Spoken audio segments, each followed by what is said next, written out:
Helen never imagined her life would turn out this way. At just 26, she had everything she once thought she wanted: a steady husband, 2 children, and the quiet countryside stretching endlessly around her.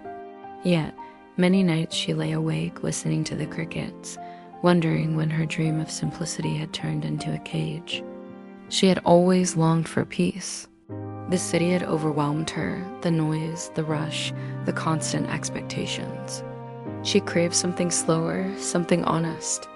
So when Joseph, her childhood teacher and lifelong mentor, confessed his feelings after she graduated college, Helen thought fate had answered her. Joseph had been part of her world for as long as she could remember. He had taught her letters in kindergarten, corrected her writing in grade school, and introduced her to literature in high school. Patient, intelligent, and respected, he had been her role model. At 16, Helen had developed a quiet crush on him, one she never confessed. He never encouraged it, keeping his distance and treating her like any other student. But years later, when she was an adult, the boundaries shifted.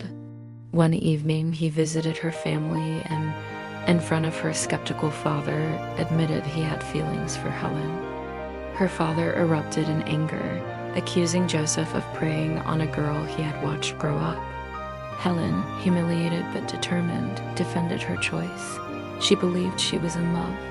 That night, she slipped out to meet Joseph, and they consummated their relationship in secret. Soon after, she announced she would marry him. Her father never forgave her. At first, life with Joseph on his farm felt peaceful. They lived simply, raised their twins, and worked the land. But as the years passed, the romance faded.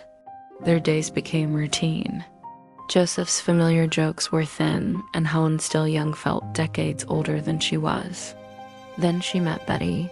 Betty was a new teacher at her daughter's school, barely 21, vibrant and full of promise. The same age Helen had been when she gave up her future for Joseph. Betty's confidence and warmth unsettled her, stirring feelings Helen couldn't name. What began as envy soon shifted into something far more dangerous. Their connection deepened with every encounter, small touches, shared conversations, moments charged with unspoken tension. One afternoon, when Betty came to check on Helen's sick children, their closeness tipped into something undeniable. A wound on Helen's hand became the excuse for contact, and when their eyes met, the air between them changed. Days later, a walk through the fields ended in a kiss, tender, electric, impossible to ignore, but they weren't alone. Joseph saw them. Shattered, he accused nothing, explained nothing, just told Helen he would be filing for divorce. His voice carried more defeat than anger as he left her standing in the fields with Betty.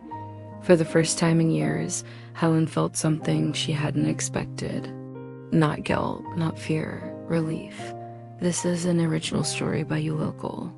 If you liked this, stay tuned for more stories like this.